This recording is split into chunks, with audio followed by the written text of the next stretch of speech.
So hello everybody, I want to welcome you to the vlog today and hope you're doing okay. So this morning I'm going to go through and I'm going to try and help everybody understand or give my insight into training with power. So a bit of background first of all. So I've been training with power meters for 12 years now, almost, so 11 3/4 years. So I first started with a power tap hub back in 2008, about August 2008, and I used a power tap hub on the rear hub. It was an SL 2.4 plus. It was an ANT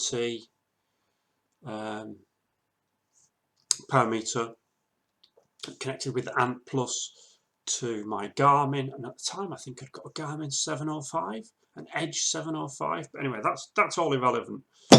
And obviously at the time, training with power was very new. There wasn't that much information out about it, and so I had to try and learn what to do, how to use it, interpret it, etc, etc. Now, back then it was a Saris power meter, but they were in affiliation with Saris, which were Saris. They were in affiliation with Cyclops, which were all the same company. And you did get a bit of information with it. You got a disc, you got some programs, you got some software, and I read that and ingested that, and I also then bought a program to upload my power data to and keep my power data on the computer. And the program that I bought was from Training Peaks Group. Back then, Training Peaks as it is now didn't exist. It wasn't available on the internet, so you had to have the software version that you put on your own computer. And I bought WKO 3.0, which was launched in 2009, apparently. WKO, the original, was launched in 2008, I think. And then I also bought this book. So this book, Training with Power, Training and Racing with a Power Meter, 2nd edition, is by Hunter Allen and Andrew Coggan, PhD. So they're the people that develop with their teams a lot of the data and logarithmic scales and calculations and all the things that everybody else now uses. So this book, 2nd edition, and I've had this a long time, and I've read this and read this and read this, and it goes into lots of detail, loads and loads of detail, and there's lots of different workout ideas and all sorts of different stuff. But anyway, enough of that. WKO 3.0 went to WKO 4.0, which I had to buy, so I'm now on WKO 4.0, and it has currently recently updated to 5.0, back end of last year, earlier this year. I've not got 5.0 yet because 4.0 still works. So I have on my computer here, if I just show you, so I've got WKO here, and I've got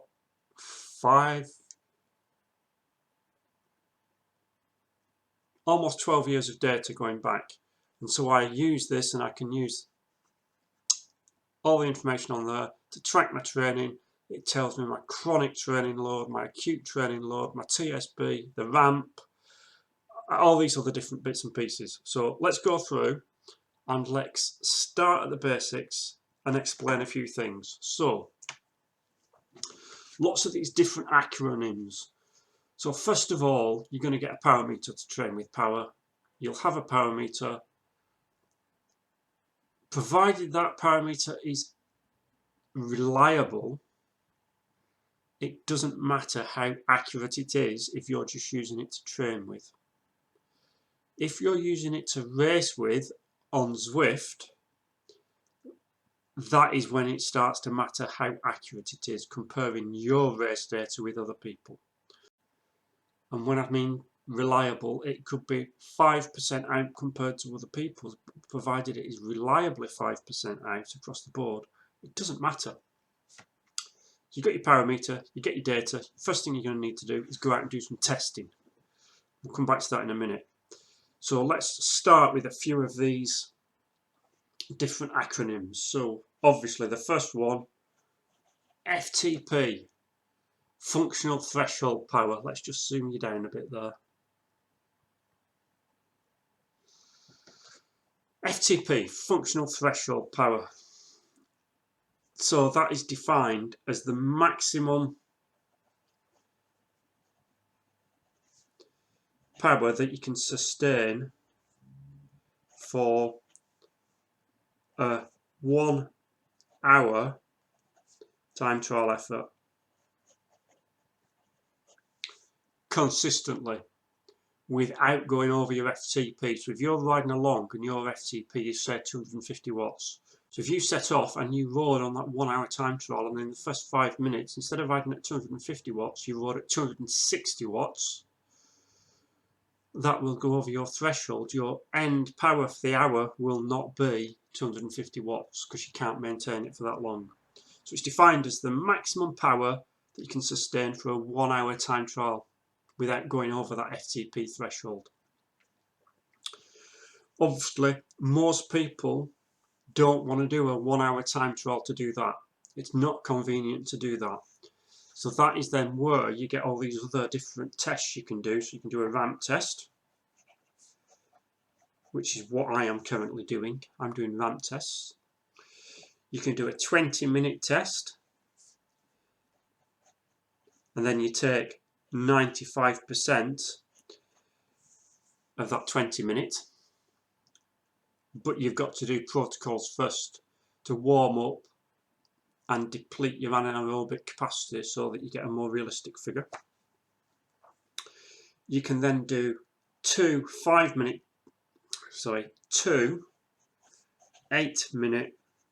max efforts, and then there's a way of using that as well. Or you could just do a race. You could do a time trial, you could do a race and use that, but all these are all guides. Now if we just go back on here again, so because I've got all my data going back for, let's just say 10 years because it's an easy number to remember, we can go into this cycling tab when it finally loads, and you can choose different methods. Let's use that one instead here. Training levels, cog and individualized power levels, and what that does is it looks back at the data that I've put onto the system, and it pulls out of all my rides my power zones. So it gives a modelled functional threshold power based on all my data, which is currently reasonably accurate. And actually, I found that that worked pretty well. So you can see there at the moment that my modelled FTP, it says it's 265, and I've got my FTP set at 264. So that 264 was from the last ramp test I did, probably getting on for 3 or 4 weeks ago now. Now, the other day, this 265 was actually 273. It was 273 about 2 or 3 days ago, and then all of a sudden it dropped. Because I am training for endurance, I don't tend to do that many VO2 efforts. So one of the things we can look at is if I scroll down at the bottom here, it will pull up the time spent when I find the right graph. I need to do it in that one. We'll come back to that in a minute because it'll wait. It'll take a while to load. Or will it? Here we go. So one of these is time. There you go. So there you go. Time in the different zones. So you can see there that VO2 max, I've hardly spent any. Threshold, I've not spent that much. But the majority of my training, because I'm doing for endurance, I'm doing for long rides, for the Fred Whitten and for 100-mile plus rides. And currently I'm training to do a and everesting attempts. So I'm not doing that much threshold and I'm not doing that much VO2 max. The majority of my training is all in active recovery, endurance and tempo stuff. I'm digressing, I'm waffling. Let's get back to these things. So we did FTP. Let's do chronic training load, CTL. So chronic training load, that's a rolling number over the last 6 weeks.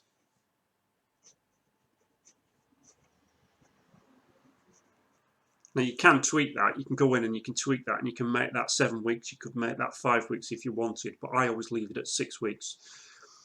And that's defined as your training load per day over a 6-week average.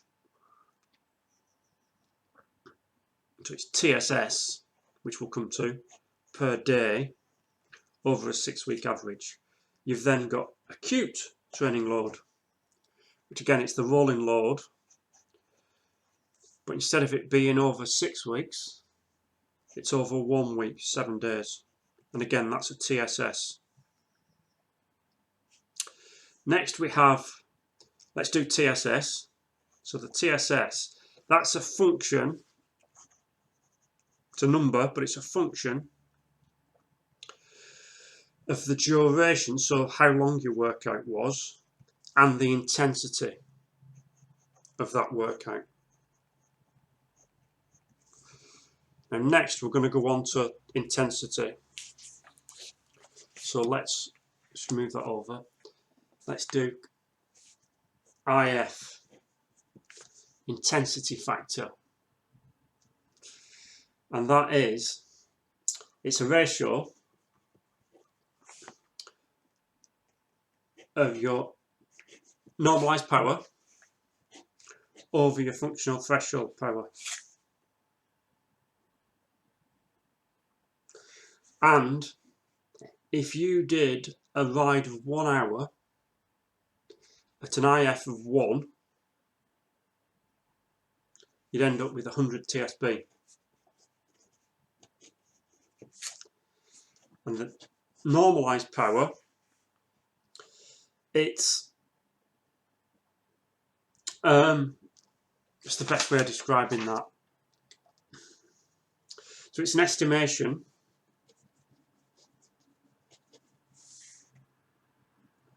of the power that you could do a ride at if you did it all at a controlled continuous pedaling power.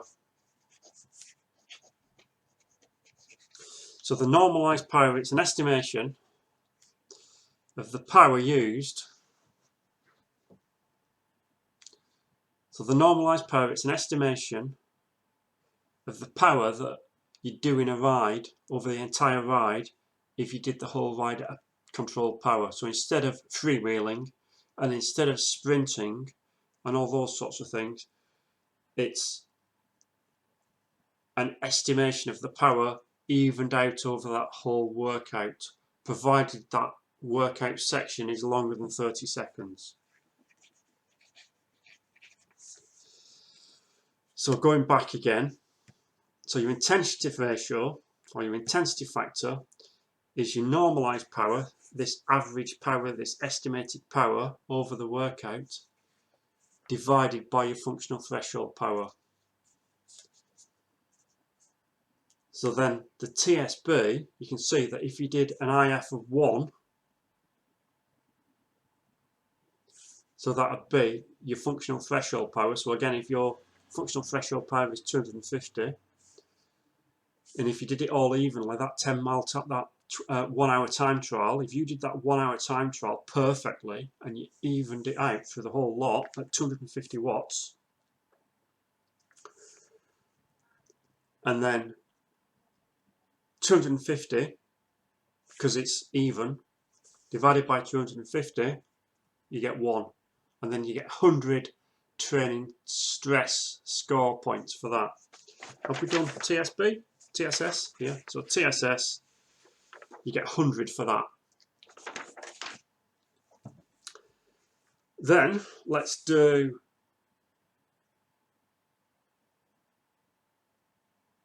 TSB. So that's your training stress score balance. And that one is the intersection, if that's your chronic training load, and this is your acute training load,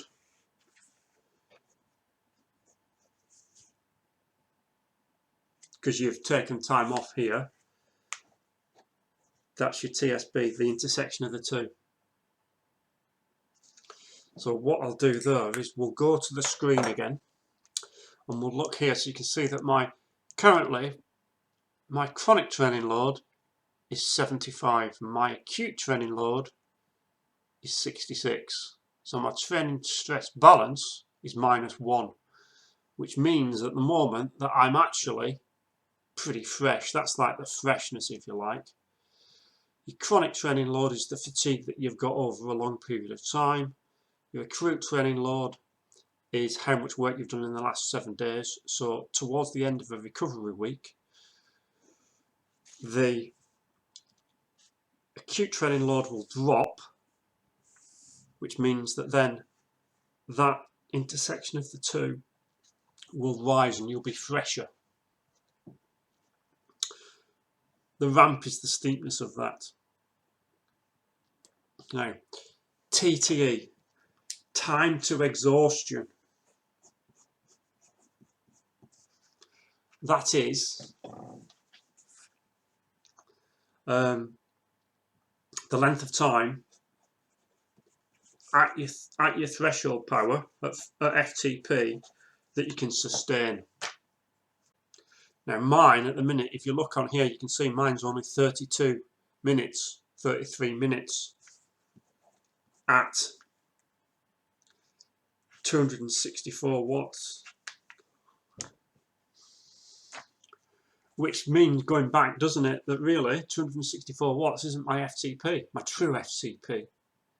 But for training purposes, that's the figure. And again, that's boiling back down to, because I'm not doing any threshold, very much threshold, or VO2, that's why this is low for me at the minute. And that's why that's low at the minute. Let's do the last one. FRC, there's loads of other ones of these that we can do. FRC is your functional reserve capacity.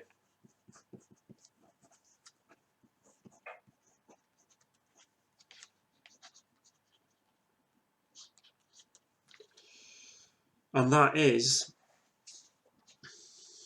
how much work you can do over threshold, over your FTP, over your functional threshold power.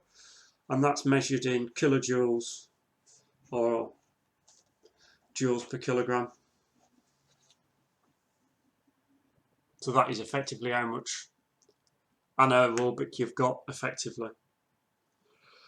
Now, those are lots of the main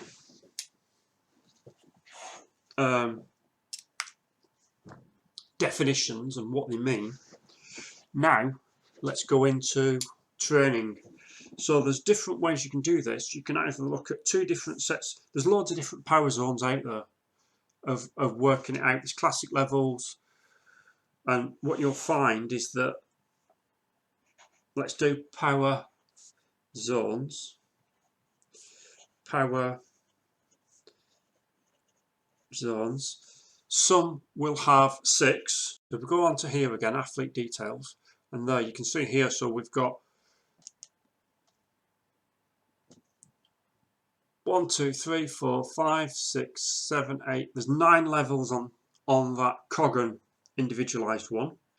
But then if you go to the classic one, there's only 6. And ultimately, it doesn't really matter which you pick. I prefer the eye levels one because I like to use personally the sweet spot, whereas in the classic ones the sweet spot isn't there. But it doesn't matter. So you'll end up with the main levels of recovery, endurance,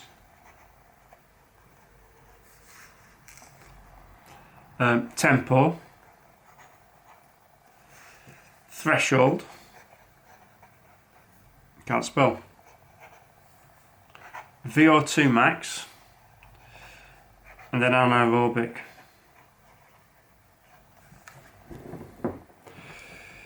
So there is a rule that says 80-20.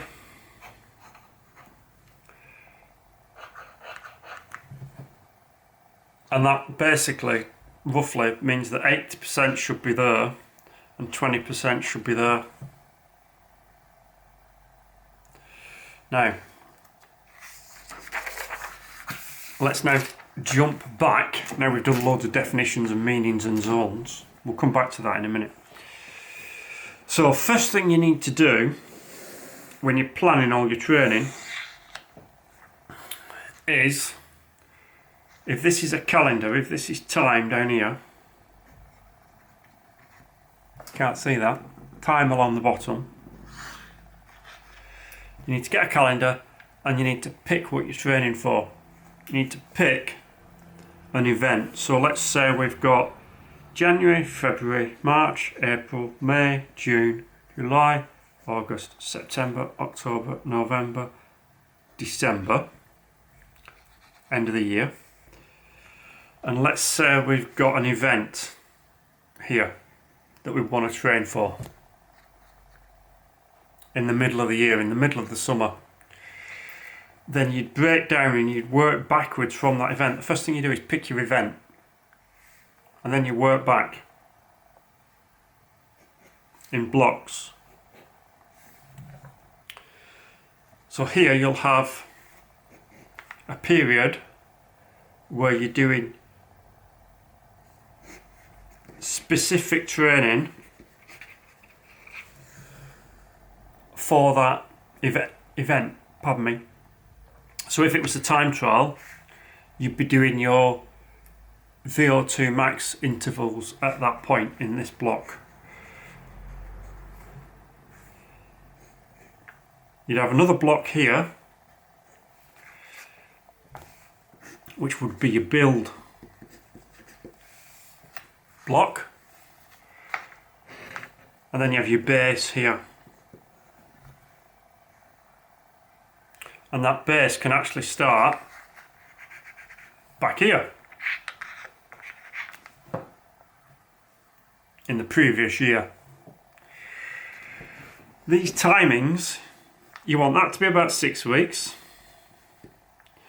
That wants to be 10 weeks to 8 weeks maybe, and the rest of it is all the other.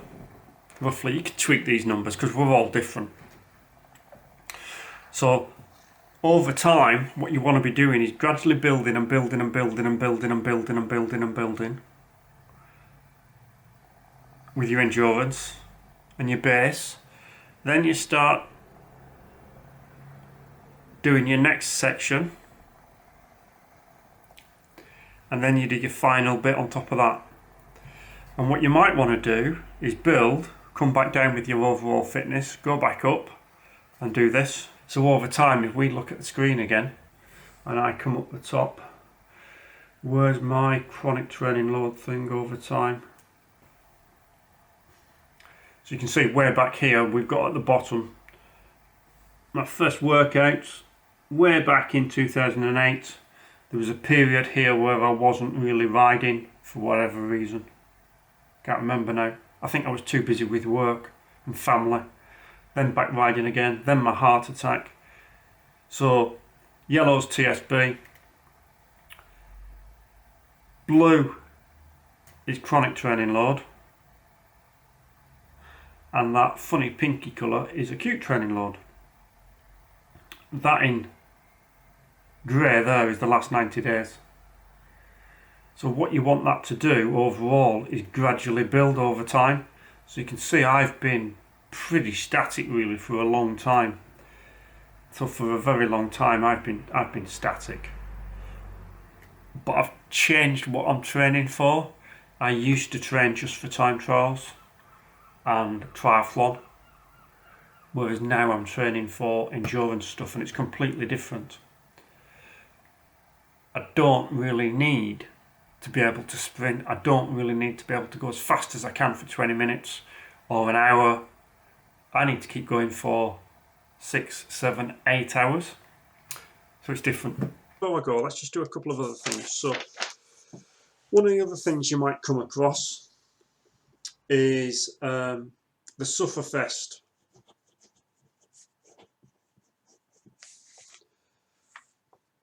4D profiling, 4DP, and really all that is, it's a reinvention of this and what Cyclops were doing way back in 2008 in the early days of the power meters.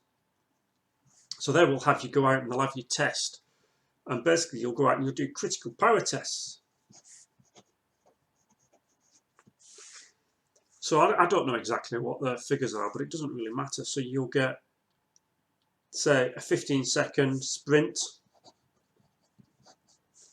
You'll get a 1 minute. You'll get a 4 minute. You might get a 20-minute test. And they'll look at those and you can see where your strengths and weaknesses are. So I can tell you now, without even looking, just from experience, that at the minute my strengths are more than 20 minutes. These are my weaknesses. So if I wanted to improve at Zwift races, I would need to change my training completely. I would need to go and I would need to pick training appropriate to sprint, 1 minute efforts, 4 minute efforts, and 20 minutes. So I'll be basically doing sprinting and VO2 max stuff. So that's just a very brief overview of the basics of training with power and how you would go about testing, doing your FTP, setting training zones, and roughly planning out a training calendar to enable you to move forward and how to track your training. There are lots of programs available, such as Training Peaks, WKO, Golden Cheetah, even things like Strava Premium do a similar thing now. So if you've got yourself a power meter and you want to train with power, hope that's helpful. If you have any questions, please just put them in the comments below and I'll try and answer them. If you'd like me to go into more detail of a certain topic, of training, of zones, of workouts or anything like that, again, just let me know and I can maybe do a future video for you if you would find that useful. So thank you for watching. Take care everybody and I will see you in the next one. Be safe.